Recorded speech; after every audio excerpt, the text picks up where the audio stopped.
Hello everyone, मैं हूं उत्कर्ष, आपका स्वागत करता हूं आपके यूट्यूब चैनल में। आज के इस वीडियो में हम बात करने वाले हैं 3 स्टॉक्स के बारे में, 3 कंपनीज के बारे में।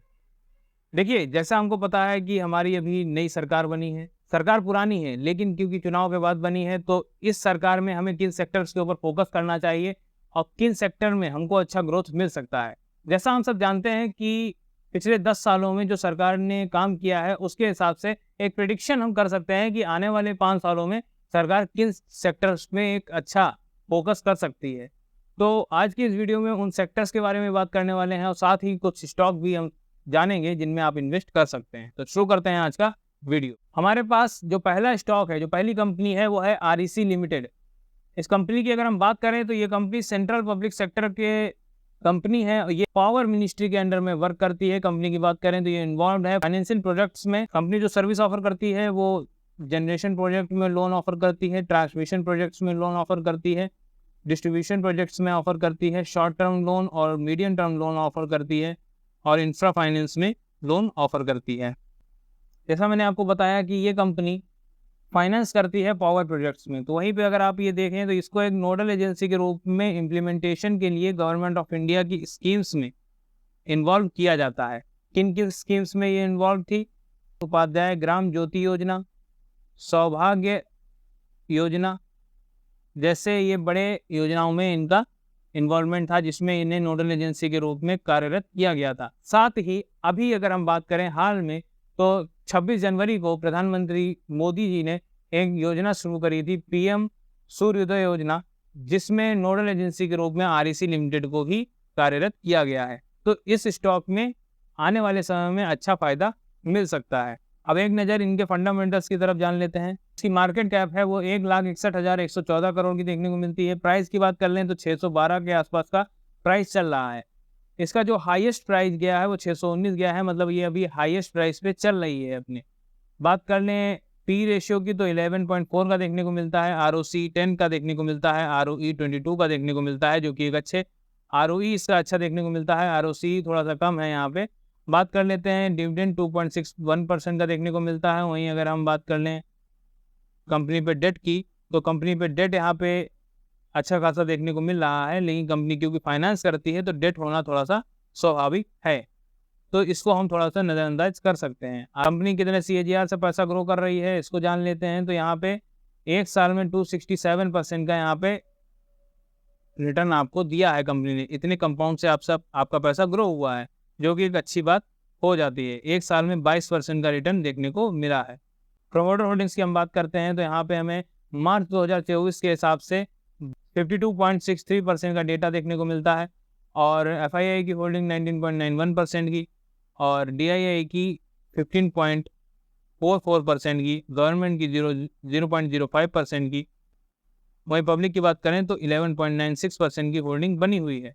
तो एक ठीक ठाक होल्डिंग यहाँ पे देखने को मिल जाती है। ये था हमारा आज का पहला स्टॉक, जो कि आपको आने वाले समय में अच्छा रिटर्न दे सकता है। लेकिन यहाँ पे बात आ जाती है, क्योंकि ये अभी हाईएस्ट पॉइंट पे चल रहा है, क्या इसमें इन्वेस्ट करना चाहिए? तो ये कंपनी अंडर वैल्यू है। अगर आप इसमें अभी भी इन्वेस्ट करते हैं तो कोई प्रॉब्लम की बात नहीं है, आने वाले समय में अच्छा रिटर्न आपको ये देगा। और आप थोड़ा सा वेट करना चाहते हैं तो बिल्कुल थोड़ा सा वेट कर लीजिए, थोड़ा स्टॉक में गिरावट आएगी। लेकिन अगर आप चाहें तो तुरंत भी इन्वेस्ट कर सकते हैं, क्योंकि कंपनी अंडर वैल्यू चल रही है।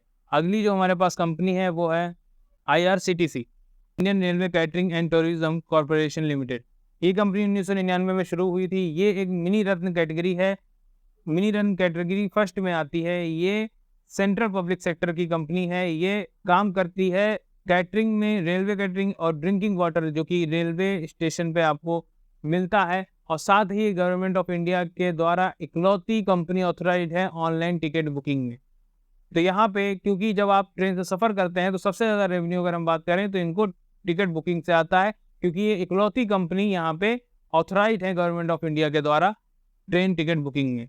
अगर हम इनके बिजनेस मॉडल पे नज़र डालें कि क्या क्या सर्विस प्रोवाइड करते हैं, तो यहाँ पे ये कैटरिंग और हॉस्पिटलिटी में सर्विस प्रोवाइड करते हैं, internet ticketing, packaging, drinking water, state, तीर्थ और टूरिज्म में सर्विस अपनी ये प्रोवाइड करते हैं। तो यहाँ आपके सामने सारे इनके बिजनेस मॉडल देखने को मिल रहे हैं जो जो ये प्रोवाइड करते हैं। एक नज़र डाल लेते हैं कंपनी के फंडामेंटल्स की तरफ। तो कंपनी का यहाँ पे जो मार्केट कैप देखने को मिल रही है वो 82,236 करोड़ की देखने को मिलती है। प्राइस 1028 का चल रहा है और अगर हाईएस्ट प्राइस की बात करें तो 1148 का प्राइस देखने को मिलता है, तो यानी अपने हाईएस्ट प्राइस से थोड़ा सा नीचे है। साथ ही बात कर लें आरओसी की तो 53% का देखने को मिलता है, आरओई 40 का देखने को मिलता है, जो कि एक अच्छा आरओसी आरओई हो जाता है। डिविडेंड 0.54 का देखने को मिलता है। और बात कर लें कंपनी पर डेट तो 60 करोड़ का डेट है और फ्री कैश फ्लो अगर हम बात करें तो फ्री कैश फ्लो 650 करोड़ का देखने को मिल जाता है। ये डेट फ्री कंपनी यहाँ पे देखने को मिलती है। साथ ही कंपनी क्या इन्वेस्ट करने के लिए सही है, तो बिल्कुल कंपनी अभी इस समय एवरेज वैल्यूएशन पे चल रही है, ना हाई वैल्यूएशन पे है ना ही अंडर वैल्यू कंपनी है, सही वैल्यूएशन पे कंपनी ट्रेड कर रही है, चाहे तो आप इसमें इन्वेस्ट कर सकते हैं और एक अच्छी कंपनी है। बात कर लें कितने CAGR से पैसा ग्रो कर रही है, 67% के CAGR से पैसा ग्रो कर रही है। प्रोमोटर होल्डिंग्स की तरफ एक बार नज़र डाल लेते हैं, तो यहाँ पे प्रोमोटर की जो होल्डिंग है वो 62.40 की देखने को मिलती है, FII की 8% के आसपास की है, पब्लिक की होल्डिंग यहाँ पे 16.79 की और DII की 12.72% की होल्डिंग हो जाती है, जो कि ठीक ठाक होल्डिंग यहाँ पे बनी हुई है।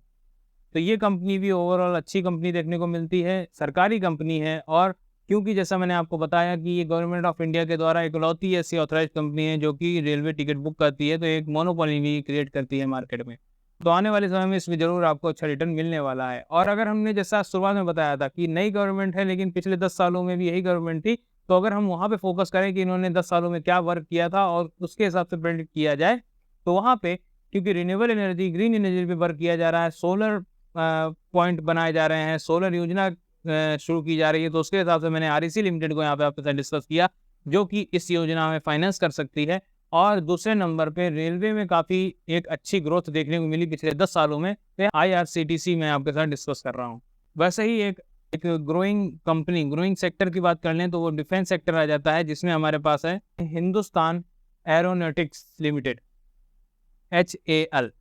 HAL की बात कर लेते हैं, तो यहाँ पे ये कंपनी इंगेज्ड है एयरक्राफ्ट हेलीकॉप्टर मैन्युफैक्चरिंग में और उनको रिपेयर करने में। कंपनी का इंपॉर्टेंट रोल आ जाता है डिफेंस सेक्टर में। ये एक ओनली इंडियन कंपनी है एयरक्राफ्ट मैन्युफैक्चरिंग और उसके मेंटेनेंस में वर्क करती है, तो ये काफ़ी एक अच्छा नाम इस कंपनी का हो जाता है।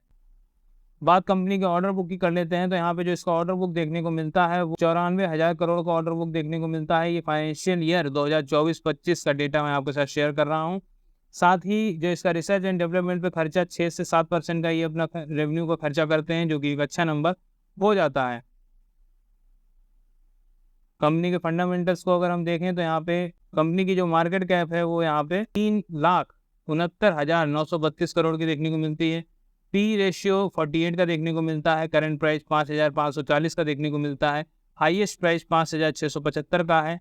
डिविडेंड 0.63% का पे आउट करती है company. Return on capital employed इसका 38% का देखने को मिलता है। वहीं अगर रिटर्न ऑन इक्विटी की बात करें 28 का देखने को मिलता है। ठीक ठाक यहाँ पे रेशियो देखने को मिल जाते हैं। बात कर लें कंपनी की वैल्यूएशन क्या कहती है, तो कंपनी की जो वैल्यूएशन है वो अंडर वैल्यू है। नो डाउट कंपनी अभी एक अच्छी पोजीशन पे है, आप इसमें इन्वेस्ट कर सकते हैं। बात कर लें कंपनी पे डेट की, तो कंपनी पे कोई डेट नहीं है, कंपनी एक डेट फ्री कंपनी है, तो ये एक अच्छी बात हो जाती है कंपनी को लेके।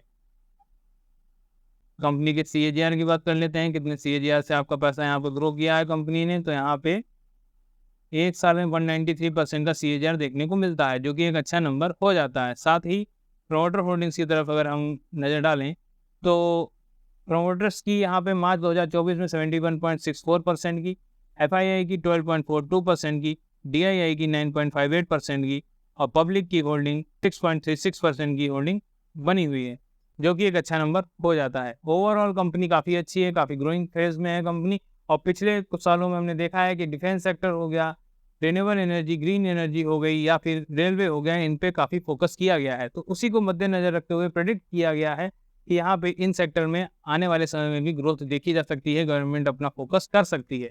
तो ये थे आने वाले 5 सालों के लिए आपके लिए कुछ स्टॉक्स जिसमें आप अच्छा इन्वेस्ट कर सकते हैं। सारे ही स्टॉक सही रेंज में चल रहे हैं, कुछ अंडर वैल्यू हैं तो कुछ अपनी सही वैल्यूएशन पे चल रहे हैं। आपको ये स्टॉक कैसे लगे, जानकारी कैसी लगी, कमेंट बॉक्स में जरूर बताइएगा। वीडियो पसंद आया है तो लाइक करिएगा, चैनल को सब्सक्राइब करिएगा। मिलते हैं नेक्स्ट वीडियो में। धन्यवाद।